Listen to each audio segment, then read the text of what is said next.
Farxadda nolosha.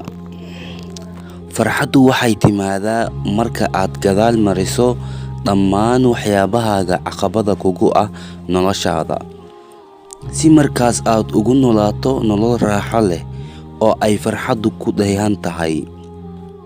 Nolosha bini'aadamka ayaa ah midda farxad iyo murugo u saaxiib ah, laakiin dadka waxay doorbidaan farxadda in ay ku noolaadaan nolosha oo dhammi.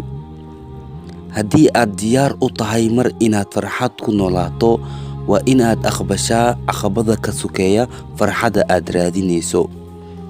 Qof walba oo nolosha han iyo hiigsi ka leh ama doonaya inuu dhiso noloshiisa mustaqbalka, waxaa laga maarmaan ah inuu wax uun kala kulmaa nolosha waxa ay tahay. Balse haddii uu qofkaas yahay qof dulqaad iyo adkaysi leh, marnaba ma samayn doono caqabada yaryar ee nolosha ku xiran. Waa muhiim inaad nolosha ka gaarto guul oo aad samayso wax dhaqaajiya noloshaada.